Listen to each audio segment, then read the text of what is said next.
Good morning. Welcome back to the lectures on international business communication.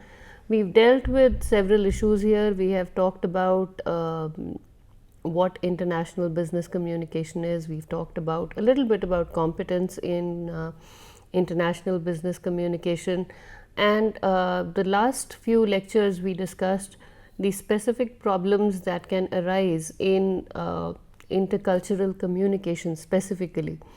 Today we will talk about the barriers to communication. We will talk about the categories of barriers that we come across in communicating with people from different cultures, from different settings, people who are not from the same mindset, to put it very simply, as ours. And so we'll discuss the barriers. Let's revise a little bit. I had asked you to think about the problems you face when you try and explain things from your mother tongue to people who are not familiar with the same language or dialect that you use. And so in class I'd like you to discuss the problems of translation that are created in the business environment, or the problems that are created due to problems with translation in the business environment. The second thing I'd like you to talk about in class with or discuss in class is degradation of coincident meaning. We talked about coincident meaning last time.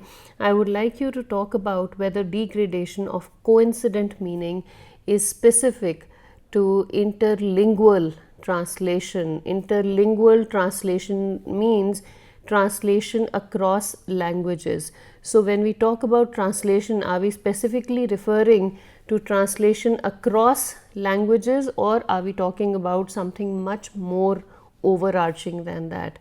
And that is what I would like you to discuss in class as to whether we talked about degradation of coincident meaning. So please discuss what coincident meaning is, what degradation of coincident meaning is, and whether this degradation of coincident meaning only applies to translations that happen between from one language to another, or does it happen in other situations also? And I'm sure your teachers can help you with a lot more of that. Now once you've done that, then we can start talking about barriers to communication. Okay. When we talk about barriers, the first thing we need to talk about is the common misinterpretations in intercultural communication. And when we talk about cultures, by now I'm sure you agree with me, we are not talking only about ethnicity, we are not talking only about language, we are not talking only about community. We are in general talking about people who are different from us in any way. And so we are going to discuss the common misinterpretations that we come across in intercultural communication, which means the common things that we tend to misinterpret about people who are different from us in any way possible. And Barna wrote a paper on this with specific focus on intercultural communication, but I think it applies to all situations across the board. The first thing here is assumption of similarities. When we come across a new person, the first thing we tend to do is we tend to think that the person is similar to us. We tend to view a person we are communicating with in the same light as ourselves, and we assume that the person knows which context we are talking from and how we have designed our message, with what intention have we designed our message. We talked about the emotional volitional aspect of messages in the initial parts of this series, and we also discussed how context plays a role in interpretations. So when we talk to anybody new, we assume that the person is on the same wavelength, to put it very simply and to put it in common parlance, as ours, and so they know what we mean. And that becomes a problem because that may not always be true. The second thing we tend to do is focus on the language differences, and we not focus on, but the difference in the language becomes a problem, as we discussed in the last lecture. The problem of translation creates a degradation or results in a degradation of coincident meaning, which is how we draw the same meaning from the same description. If we are familiar with a language, we understand what things connote or what things can mean in different situations. But if we do not speak the same language, then this changes. The other big misinterpretation that happens is non-verbal misinterpretations, and I'm not sure if I shared this example with you at some point, but I'll give you a personal example of something that happened to me when I was doing my PhD. I was studying abroad, and in India what happens is that when we speak to our teachers or somebody who's senior to us, either in age or authority, we don't generally look at them straight in the eye. You know, you will not look at your father when he's scolding you, or you will not look at your teacher when you're getting a scolding. You hang your head in shame and you look down. And so something similar happened to me, and I'm taking the liberty of sharing this experience with you here on this platform. As any graduate student, I also slacked, as any regular student. At some point, I slacked in my work, and I did not do what I was supposed to finish by a certain date. And I went to my PhD advisor's room, and he called me and he said, we need to talk, and I need to know why you're a good student, but I don't know why you have not been able to finish what you were assigned to finish.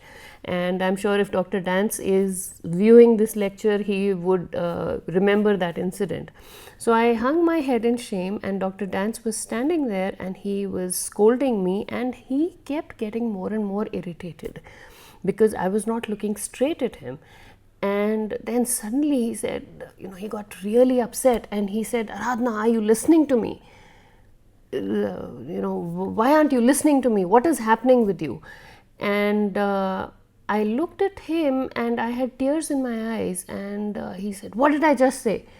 And I repeated what he had said exactly as he had said it, and I told him that I was really sorry and that I would not slack again. And he said, "But I thought you weren't listening. Why weren't you looking at me?" And that's when he realized, and that's when I realized what the problem was. He thought that by not looking at him directly when he was speaking to me, I was trying to evade whatever was being said to me. I was not paying attention. Now, I came from a different culture. He was in the West. I was coming from a very conservative or moderately conservative mindset in the East. And I looked at him, and then I told him, I said, "Sir, I was listening to everything." And he said, "Why weren't you looking at me?" And I said, if my father was scolding me, I would not look at him in the eye because he would get very upset. He would think that I was being impertinent. Now, these are the kinds of non-verbal misinterpretations that happen across cultures, across situations where people don't think along the same lines as us. And so when we got this sorted out, we realized, and he said, "No, I need you to look at me whether you feel, you need to start feeling more comfortable about looking at people, especially in the West, because you could be misinterpreted," which is what had happened.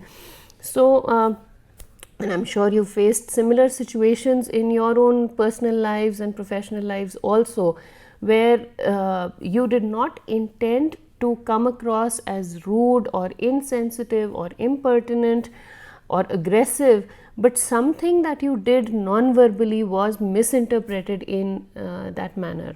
So these are the non-verbal misinterpretations that we are talking about here. The other big problem that happens is preconceptions and stereotypes. Now, again, there is nothing wrong with stereotyping people. I'm sure people might disagree, but I feel that we have a tendency to stereotype people, we have a tendency to judge and evaluate people because the world around us is so complex. To understand the world around us, we need to categorize things. We need to put them into different slots. Unless we do that, we have trouble understanding what is going on around us. And so we say, okay, if I want to remember the situation, or if I want to understand what is happening, maybe whatever I'm seeing can be slotted in category A or can be slotted in category B. This is what happens when we have a large volume of files on our computers.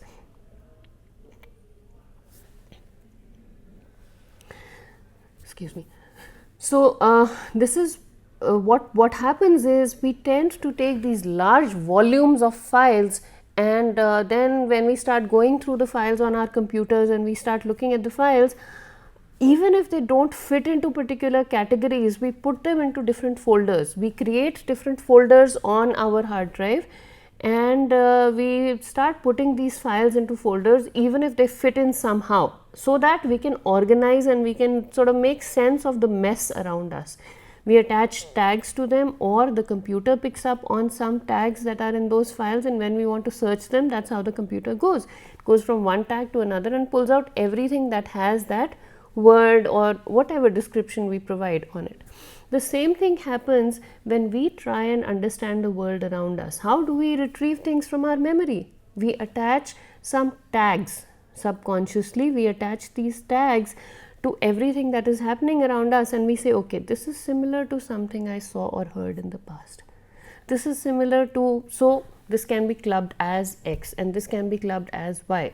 And we go overboard sometimes with that, and we say, if we go through enough number of incidents with a certain community of people, we feel that everybody in that community will be the same, just to understand what is going on. Now, of course, I'm sure there are people who would disagree and say, no, you have to see things in perspective. I am a big fan of context, and I would say, yes, you have to put things in context, but this is how on a very basic level we organize things, and that becomes a problem when we are trying to understand people who are not similar to us.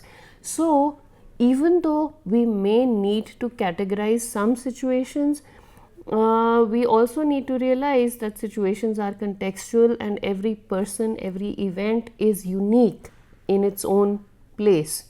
And this is one big thing that happens. The next point is also related. We have a tendency to evaluate people, situations, the results of situations. We have a tendency to infer from situations based on our previous experiences with similar situations. We have a tendency to infer things about people's behaviors based on what we have learned from similar experiences with the same kind of people or similar people in the past. And we have a tendency to evaluate things, and we say, okay, this is comfortable, this is not comfortable. Last time something like this happened, it was not right, so this time also it will not be right.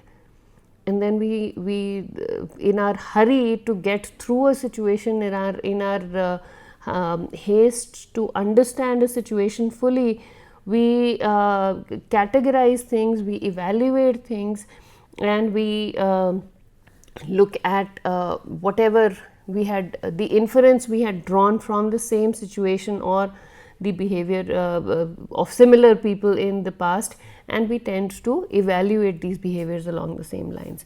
The next point here is high anxiety.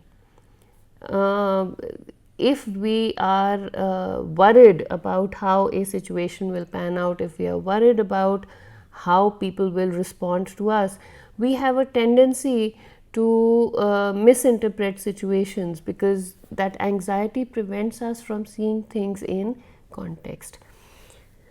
Okay. Why do these misinterpretations come about? How do we reach these misinterpretations? The first thing is, or how are these interpretations classified as misinterpretations?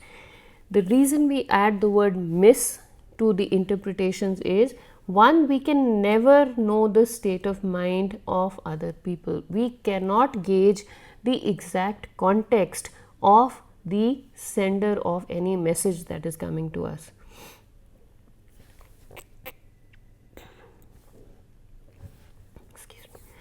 The second thing that happens here is that we depend on signals. Signals that are frequently ambiguous, signals that often mean various things, that often have more than one meaning, to inform us about the wishes and attitudes of other people.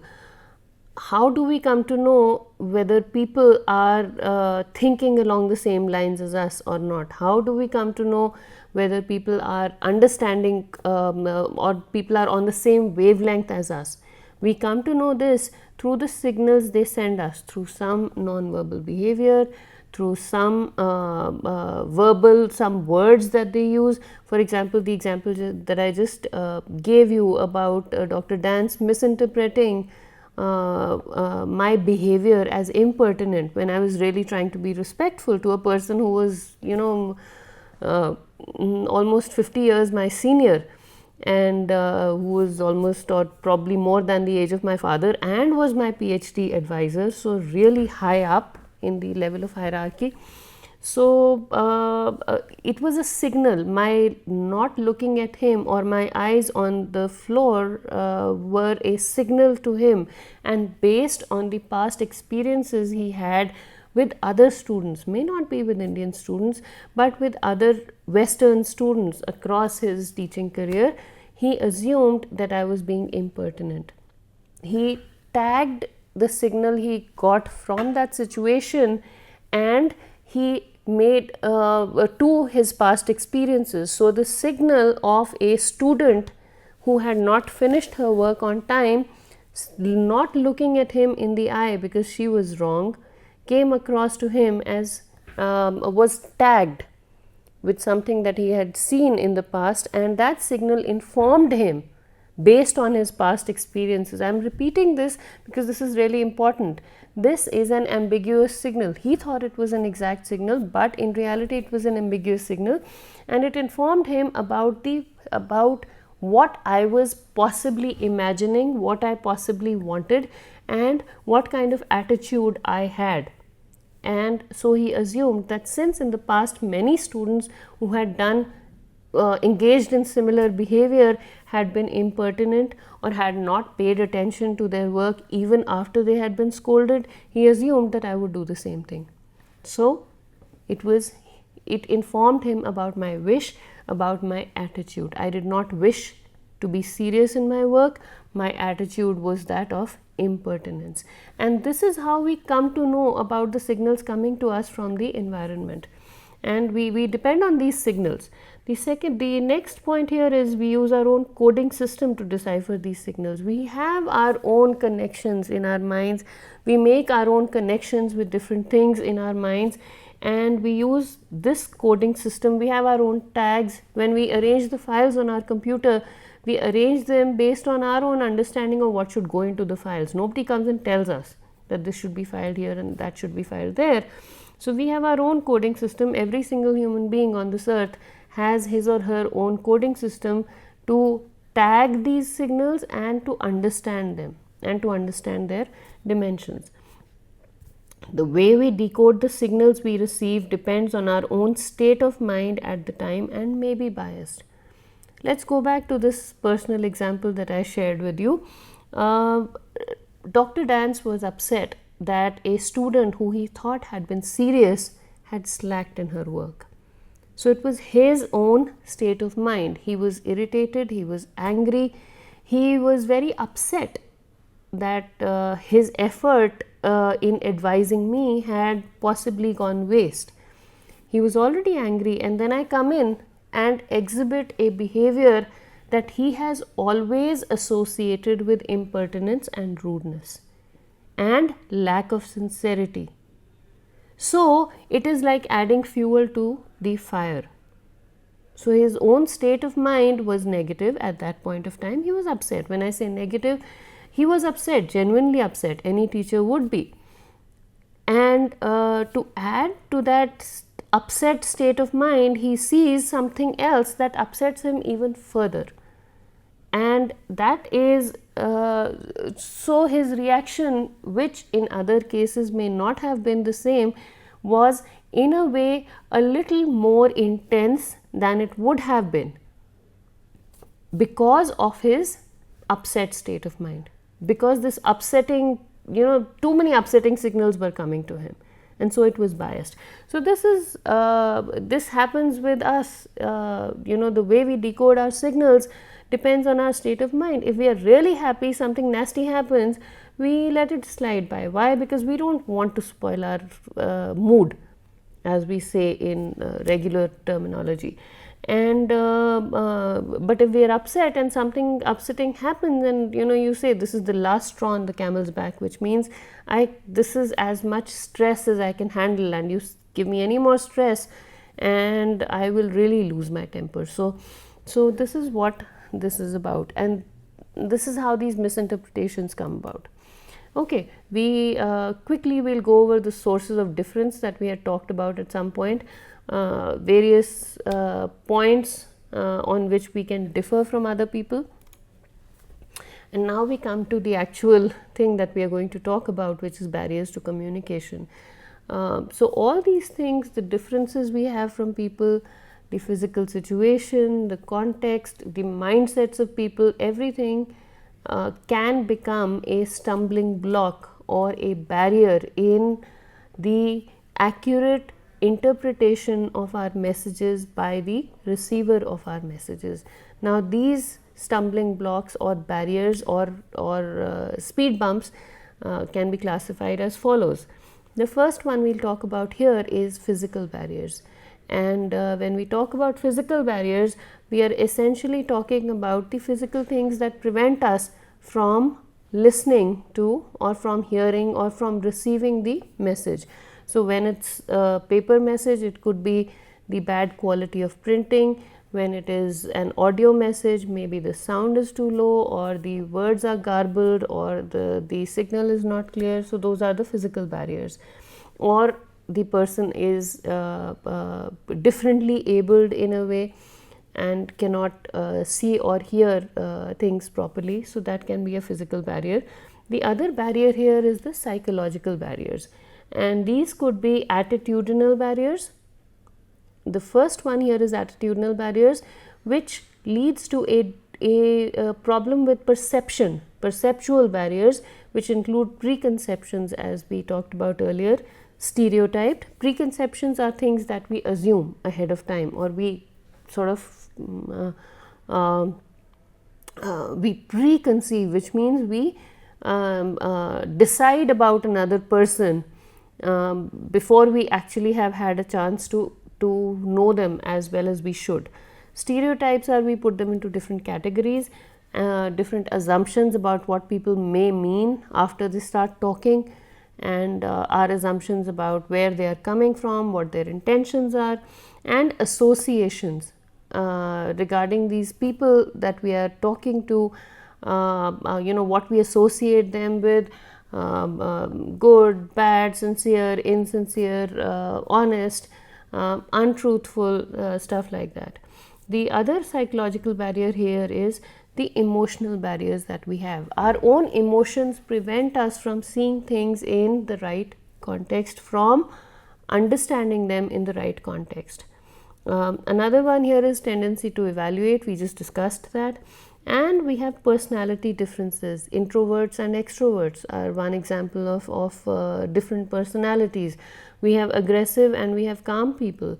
So personality differences can also become a major barrier in and prevent us from interpreting any message in its true context. For example, when we talk about introverts, the introverts here are, when we talk about introverts, we are essentially talking about people who are not very comfortable sharing their feelings. Extroverts are people who are very, very comfortable, or appear to be very, very comfortable sharing their feelings with people outside their own comfort zone. And if you are an extrovert, you're dealing with an introvert, it becomes really difficult, because we fail to understand the reason why somebody is not comfortable sharing their opinions, and that in turn connects with our attitudinal barriers. So all of these are interrelated, it's not either this or that. Our own personality may lead us to have different attitudes, or may result in us having different attitudes and different perceptions than people with a different personality than ours. And so this is how it becomes a big barrier in understanding where the other person is coming from. If I'm an aggressive person and I really do whatever it takes to get whatever I want done, and I come across a person who's more calm and more passive, then I will not be able to understand why this person is not willing to put in all he or she has. Maybe peace of mind is more important to a passive person or a calm person than getting the work done, and for me getting the work done is more important. And so even if the passive or calm person says that I would like to reach the top, I would like to do X and Y and Z, I say, but how will you do it? You are not willing to put in the effort it requires. And the person says, no, I'll give it time and it will all work out. So I assume that this person is only pretending to be concerned about the work on hand, and person is not really concerned about the work on hand because the person doesn't seem to be, or doesn't appear to be, putting in the amount of effort that is required to go into this. So that is what we mean by personality differences being a big barrier in communication. Okay. Now the other thing that we will discuss in a lot of detail today is semantic barriers. Semantics means refers to word meanings, and word meanings depend largely on context, and communication is all about communicating. It is all about sending and receiving meanings, but we know that meanings cannot be transmitted, only messages can be transmitted. So when we talk about word meanings or semantics, we are essentially talking about sending words or messages that are composed of words and hoping that people who receive these collections of words interpret them in the same context as we want them interpreted. The first semantic barrier that we'll talk about is allness. And this was a term coined some time ago, and the first semantic barrier that we will talk about is allness. And this was a term that was coined some time ago, and it refers to an attitude that people have who believe what they say about a particular subject is all there is to say or know about that subject. This means that people who have this barrier feel that they know everything about a subject, and anything else that is said about the subject doesn't really count, and or nobody else can have as much information as they have about the subject, and they are the authorities on the subject. And so as we say, it's my way or the highway. So you either listen to what I'm saying and believe what I'm saying, or go and believe somebody else. And that becomes a big problem in sending our message, in communicating our thoughts, and receiving messages as well.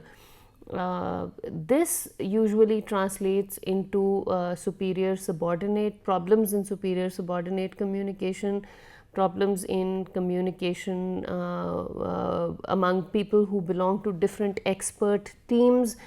So we get so involved in our work, we get so engrossed in whatever we are doing, that we are not able to see whatever we are doing from another perspective. We've been trained, we've put in so much work, we feel we have a right to call ourselves experts, and then somebody comes along who has seen things from a different perspective, and we are just not able to see it. One very good example of this is the communication regarding technical issues between people who are actually technical experts and the users of whatever these technical experts design.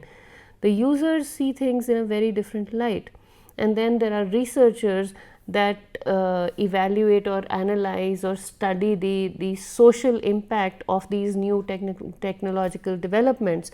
And so when you listen to an interaction between the users, the social scientists who study social change as a result of technology, and the designers of new technologies, we realize that everybody is coming from a different perspective, and usually the designers or the people who have spent 10, 12, 15, 20 years developing a product are just not able to grasp the social impact, and they are at times not able to grasp what a user must be feeling about the technology they've developed and what how it must be impacting them. The next, and within allness, we have two different kinds of barriers. We have levels of abstraction. The first one here is extensional knowledge, which operates on perceptions and uses names, statistics, and descriptions from actual observation, which can be verified by someone else. So this is inductive, similar to inductive reasoning, where you go from the specific to the general. This is what I know, anyone can verify it, anyone will be able to come up with the same categories that I have been able to come up with, hence there is nothing else beyond whatever I am saying. That is extensional knowledge. The other one is intentional knowledge, and this is more about the deductive logic or deductive knowledge. It involves inferences, opinions, assumptions, judgments, and generalizations, and the person here is more concerned with the verbal description of an event than with the event itself. This is what I saw, this is what I heard, hence I am inferring this, and based on the words that I heard, this is what these words mean. Based on the words that were presented to me, this is what the event means, and that becomes a big barrier. We say, okay, I have seen every aspect of whatever was presented to me. I have gone through everything that was presented to me, and if I am able to interpret things in a certain way, anyone else should. We all know that when we have large volumes of data, one small minor difference in selecting the data points can result in completely different interpretations, completely different inferences by different people. So, levels of abstraction is one kind of allness barrier. The other allness barrier is the closed mind syndromes, and they stem from allness and refer to a person's inability to relate to another person's point of view, which means that again, my way or the highway. What I am saying is true. Why? Because I have done enough research, because I have I see things in a certain way, and that is all there is. So this is really a blinded vision, as we say. Horses wear these blinders to make sure that they stay on track, so they're like this, and so this is my closed minded or tunnel vision. This is all I'm seeing, and there's nothing beyond whatever I see. Nothing exists beyond whatever I'm seeing. Another type of semantic barrier that we'll discuss today is bypassing. Bypassing is the tendency to ignore the fact that the same word can have different meanings. For example, the word run can mean a person running. Now, run on a sock can mean that the sock is the socks that we wear on our feet. So, a run on a sock can mean that the sock is torn in some place. When we talk about run, we also, it can actually refer to a physical act of running, or somebody's had a good run with their work, or a good run of experiences or whatever. So it can refer to a series of events, or fast, diametrically opposite meanings. Fast means high speed. Fast also means when you don't eat for a day or a while. So two meanings of the same word. or a mouse, a regular mouse, and this plastic device that we use with the computer. And when we bypass, we also have a tendency to ignore the fact that different words can have the same meaning too, which means restroom and washroom and loo can mean the same thing. So we have different meanings, different words that contribute to the same meaning. Now, of course, I can understand that a restroom in reality would be a more of a lounge attached to a bathroom where you go and you sit and you freshen up, and a washroom would probably only be used for washing yourself. But then we use these terms interchangeably, and people who bypass don't want to even acknowledge that it is okay to use these terms interchangeably. Okay. Another type of semantic barrier is the tendency to evaluate or judge, and we are focusing only on meanings of words here. One is confusion of facts with inferences. What is a fact and what is an inference? Please discuss in your class and I'll tell you. A fact is something that is viewed by everybody in the same light. An inference, on the other hand, is a statement about the unknown made on the basis of the known. I know these three facts. Based on these three facts, I infer something else. So, over the years, IITs have been taking in exceptional students from the country. Over the years, alumni of IIT have been performing really well in India and abroad. So I assume, now I infer from this data that all IIT students are exceptional students. All IIT students have an above average IQ. This may or may not be true, because there are some students here who work really hard and they succeed on the basis of their diligence, on their hard work. Everybody works really hard, but there are some who are not that intelligent, but they work, they're not that insightful, but they work so hard that they are able to surpass the students who are not working hard but are extremely insightful and are extremely or are very capable of picking up on smaller things. So all our students have, yes, all our students are exceptional, but they are exceptional in different fields. But what do? We club all of them in one slot, and that's what people say. So this is one example. Okay. So everybody who joins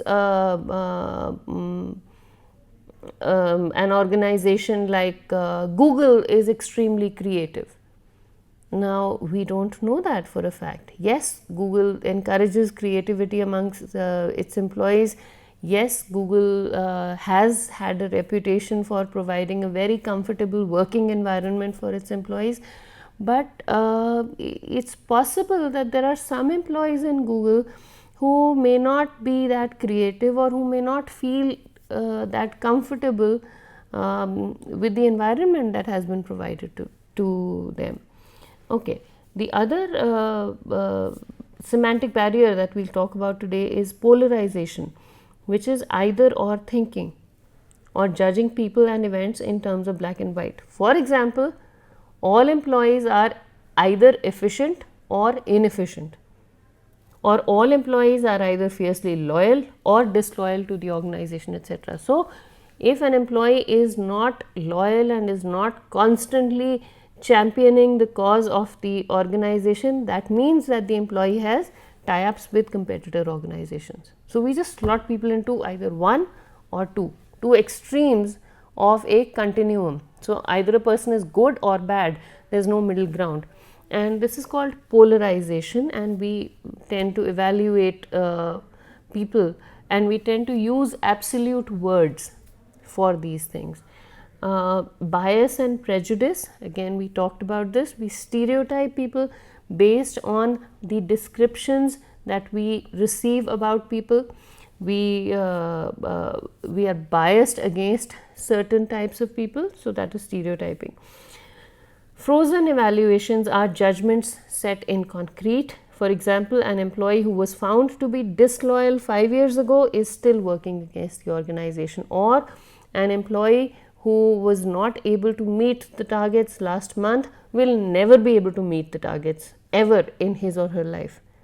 And so this is called a frozen evaluation, which means that the evaluation that we have about a person is frozen in time. Snap judgments are another type of semantic barriers, and snap judgments are direct, uncontrolled, immediate responses to some circumstance, which means jumping to conclusions without thinking about them. Another semantic barrier that we'll talk about is misuses of language. In this, we have various things. The first one is misuse of small talk, which means the information that we may exchange over a cup of tea, or in a public place, or casual information that we exchange with our peers is misinterpreted as a vital piece of information. So, this kind of exchange is used by gossip mongers in the organization. You'll overhear somebody saying something, you'll overhear a piece of the conversation, and we'll start interpreting things from it. And that can lead to a big barrier or a big problem with the way we interpret the rest of the events in the organization. The other thing here is misuse of is. Now the word is a big pain actually. When we say is, we are talking in terms of, in absolute terms. We are talking in terms of things being a certain way. And so A is an inefficient employee. A is very dedicated to her work. B is not a nice person. B is a very good supervisor. So, you know, we create these value judgments. We use these words inappropriately, and we create these value judgments, and we tend to slot people in categories, and then, you know, all these things are interrelated. The other semantic barrier here is misuse of the word and. What do? We club, we illogically juxtapose, or we inappropriately juxtapose or place together or attach two different concepts together that really don't make any sense, and we reach different kinds of conclusions. So, it refers to the indiscriminate use of the word and it may lead to misinterpretation regarding the existence of complex relationships where there are none. So, we take two different concepts and we use the word and just because we want to cover enough ground, and we end up misinterpreting the whole event, or we end up sending a wrong signal to the receiver of our message, who ends up misinterpreting the event. Okay, some possible cures for these semantic barriers.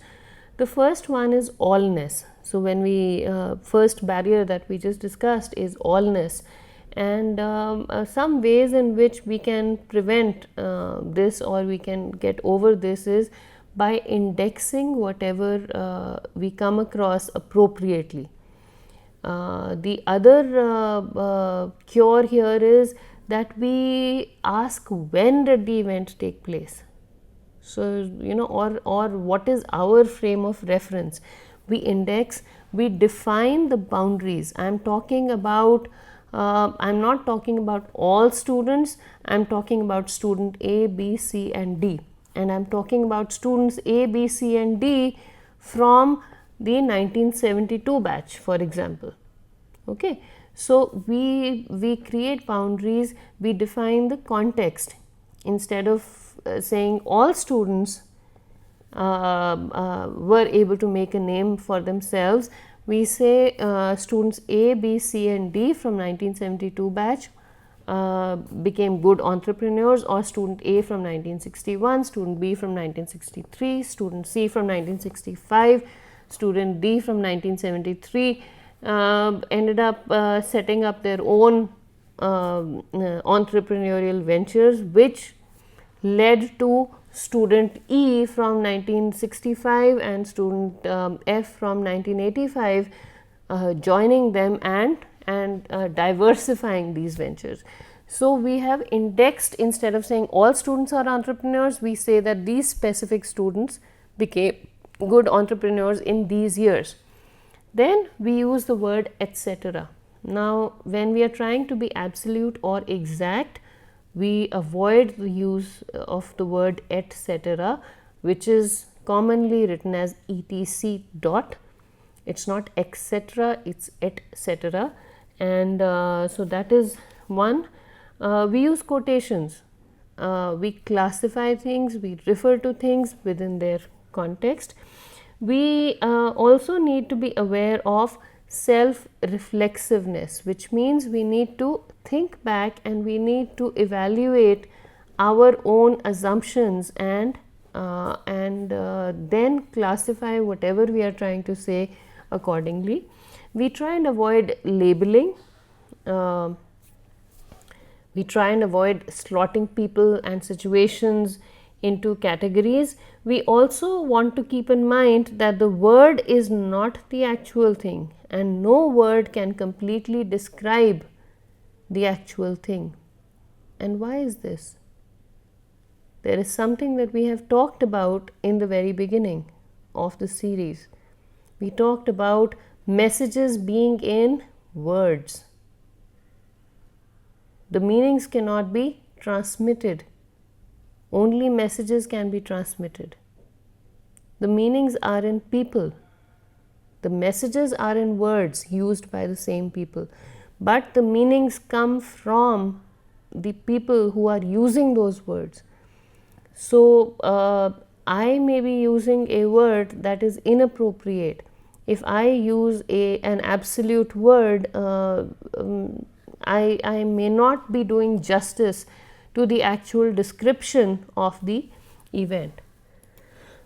Okay, the other cure for another semantic barrier is the cure for bypassing. We talked about bypassing, which means we fail to understand what different words can mean and what meanings we can draw from, or what similar meanings we can draw from different words. So how do we deal with this? We look to people instead of words for meanings and be sensitive to the way the words are currently used by individuals. We listen. We pay attention to our environment. We pay attention to our surroundings. We pay attention to the usage of different words in our environments, and we try and figure out what is being said and how it's being said. And then we realize that maybe different words can mean different things, or differently sounding words can mean the same thing. One word can have more than one meaning, more than one connotation, and we keep our eyes and ears open and we see how different words are used, different meanings are interpreted. The other semantic barrier that we discussed was fact inference confusion. And to overcome this barrier, we need to avoid guessing what is going on in other people's minds. We said we assume similarities. We talked about the reasons for misinterpretations. We need to understand that we can never really figure out what other people are thinking. We can never really know what is going on in other people's minds, and we need to consciously avoid figuring out or trying to figure out what is going on in people's minds. We also need to trust our own interpretation of facts, and instead of blindly believing any interpretation that we come across. So, the other barrier that we discussed was polarization, and in order to avoid polarization, we need to recognize and that there is a middle ground. Everything may not be on either sides of a continuum. Everything may not be either 1 or 2. You could have 1.1, you could have 1.5. So, we need to recognize that most people, most situations in life lie on the middle ground and not on either sides of a continuum. These sides of a continuum only help us recognize that there are different categories, but most people are mixtures of the two sides or the two extremes of a continuum. The other way by which we can avoid polarizing people and events and situations, or using absolute words for people and events and situations, is we specify the degree between the extremes. We use a quantitative index wherever possible. We recognize and acknowledge the quantitative difference there is between these two extremes. We use substantive middle terms wherever available. We recognize that if something ranges from good to bad or loyal to disloyal, we can also have some people who are neutral. How do we classify somebody as loyal? How do we classify somebody as disloyal? How do we, so we need to recognize that there are some people who can be neutral as well. And where do we draw the line between loyal and disloyal? How long that line is? When we say disloyal, are we talking about people who go out and speak to media negatively about the organization, or who talk to their colleagues negatively about the organization, or who are actively doing something to sabotage the working of the organization? Are those people qualified as disloyal? And who is classified as loyal? People who are constantly saying positive things about the organization, who are constantly coming to their bosses and telling them how great they feel in the organization. So we have these lists, and we compare these lists, and we say there are some people who may not be coming to the boss and saying how great the organization is, but may not also be sabotaging the organization. They are just coming to the office, doing their work and going away. So those people are neutral. So that is what we mean by substantive middle terms wherever available. People who are, we don't really label these people. Recognize differing perceptions as products of different conditionings. We also try and understand that people perceive different things because they have been conditioned to believe different things. Bias and prejudice, we need to remember that no two people's statements or events are identical. Everyone, every situation, every person is unique in their own respects. We also need to remember that all individuals and organizations are constantly undergoing change. Nothing is frozen in time and place, and the perception we may have had about one person may be different from the perception about another person. May not hold true over time and space. Some more cures for frozen evaluations. We need to find out when a particular event took place, when a person did something different. We also need to remember again what we said last time, that people and organizations are constantly evolving according to the feedback they receive from their environments. When we talk about snap judgments, we need to consciously give ourselves the opportunity to consider the words and weigh the evidence before reacting. We need to see things in context, and we need to weigh the evidence. We need to see whatever is going on in its right context before we react. We also need to control our emotions and consider facts before reacting, before jumping to conclusions and assuming that certain things are certain way. And the last one here is misuses of language. We need to remember to focus on the context before assuming any interpretation. Now, a lot of these things sound similar, but if you see them separately and if you see them in context, They are really a little bit different from each other, but we are essentially asking you to, what I'm asking you to do is see things in the right context and view them in the right context before interpreting them in a certain way. I'll just take a minute more. What I would like you to do before your next class is think about and map the physical, psychological and semantic barriers you personally face in your interactions with people, especially those who are from a different culture or mindset. I also want you to identify your own biases in your interpretations of what people say to you. I've had you do this earlier. I would like you to do this again. And I want you to make a list of the strategies you use for overcoming these barriers and biases, and discuss these experiences in your class, and then come prepared for the next lecture.